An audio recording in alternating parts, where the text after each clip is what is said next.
Matric fail ছাত্ৰ ছাত্ৰীৰ বাবে আহি পৰিছে সুখবৰ। মৰমৰ ছাত্ৰ-ছাত্ৰীসকল তোমালোকে ঠিকই শুনিব পাইছা, মেট্ৰিক ফেইল ছাত্ৰ ছাত্ৰীৰ বাবে আহি পৰিছে সুখবৰ। সুখবৰটো হ'ল যে তোমালোকৰ যোৱাকালি মেট্ৰিকৰ ৰিজাল্টটো ঘোষণা কৰিছিল আৰু তাতে তোমালোকে বহুতো ছাত্ৰ ছাত্ৰী এনেকুৱা আছে যে তোমালোকৰ এটাতে হওক বা দুটাতে হওক বা তিনিটা ছাবজেক্টতে হওক তোমালোকে ফেইল কৰিছা। এতিয়া ফেইল কৰিছা তোমালোকে দুখ নকৰিবা, কিয়নো তোমালোকৰ অসম গভৰ্ণমেণ্টে তোমালোকৰ কাৰণে এটা চান্স সোণালী সুযোগ তোমালোকক উপহাৰ দিছে, যিটো হ'ল তোমালোকৰ কম্পাৰ্টমেণ্টেল এক্সাম। আৰু এই কম্পাৰ্টমেণ্টেল এক্সামটো তোমালোকৰ মেট্ৰিক পৰীক্ষাৰ পিছৰে মানে এক মাহ হওক বা তোমালোকৰ ডেৰ মাহৰ পিছতে তোমালোকৰ কম্পাৰ্টমেণ্ট পৰীক্ষা অনুষ্ঠিত হ'ব। আৰু এই কম্পাৰ্টমেণ্ট পৰীক্ষাৰ যোগেদি তোমালোকে সেই এটা ছাবজেক্ট হওক বা দুটা ছাবজেক্ট বা তিনিটা ছাবজেক্টত যিকেইটা ছাবজেক্টত তোমালোকে ফেইল কৰিছা সেই ছাবজেক্টসমূহ তোমালোকে উঠাই ল'ব পাৰা, মানে তোমালোকে পাছ কৰি ল'ব পাৰা। চ' মৰমৰ ছাত্ৰ-ছাত্ৰীসকল তোমালোকে দুখ নকৰিবা, তোমালোকৰ প্ৰত্যেকটো কমেণ্টে আমি চাই আছোঁ। চ' তোমালোকে বহুতেই কৈ আছে যে বহুকেইটা ছাবজেক্টত ফেইল কৰিছোঁ। আৰু ইয়াতে এটা কথা, চ' তোমালোকে যিজন ছাত্ৰ ছাত্ৰীয়ে তোমালোকে 4টা বা 5টা ছাবজেক্টত ফেইল কৰিছা সেই ছাত্ৰ ছাত্ৰীসকলে তোমালোকে কম্পাৰ্টমেণ্ট পৰীক্ষা দিব পাৰিব নে নাই।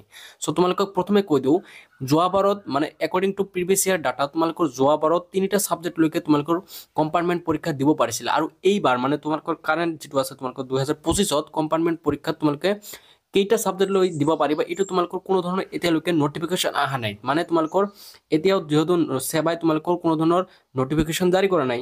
চ' তোমালোকে এতিয়ালৈকে কোনো ধৰণৰ দুখ নকৰিবা, কিয়নো তোমালোকৰ নটিফিকেশ্যনত এনেকুৱা হ'ব পাৰে যে তোমালোকৰ 4টাও ছাবজেক্ট দিব পাৰে, মানে এটা ছাবজেক্ট বঢ়াইও দিব পাৰে বা দুটা ছাবজেক্টও বঢ়াই দিব পাৰে। চ' তোমালোকে এতিয়ালৈকে কোনো ধৰণৰ দুখ নকৰিবা, কিয়নো তোমালোকৰ নটিফিকেশ্যন আহিলেহে সকলোকৰ কথা তোমালোকৰ বিতংভাৱে বুজাই দিয়াত মানে বুজি পাবা যে তোমালোকে পাবা নে নাই।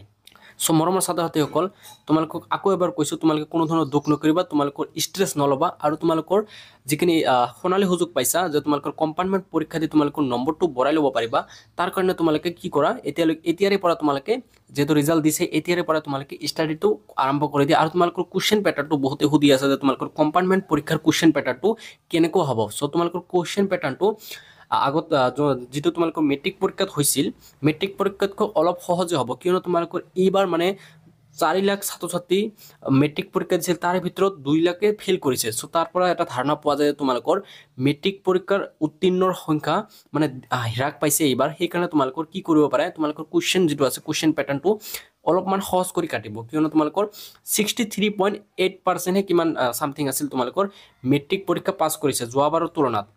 মানে একৰ্ডিং টু প্ৰিভিয়াছ ইয়াৰ তোমালোকৰ যোৱাবাৰত যিখিনি হৈ গৈছিল, যোৱাবাৰত বহুতকৈ 75%লৈকে তোমালোকৰ অল অভাৰ তোমালোকৰ পাছিং ৰেট আছিল, কিন্তু এইবাৰ বহুতে ডিক্ৰিজ হৈছে। সেইকাৰণে তোমালোকৰ ইয়াৰ প্ৰতি লক্ষ্য ৰাখি গভৰ্ণমেণ্টে কি কৰিব পাৰে, তোমালোকৰ কুৱেশ্যনৰ পেটাৰ্ণটো সহজ কৰি দিব পাৰে। সেইকাৰণে তোমালোকে এতিয়াৰ পৰা অলপ পঢ়ি যোৱা আৰু 1-1.5 মাহ তোমালোকে 1-1.5 মাহ সময় পাবা।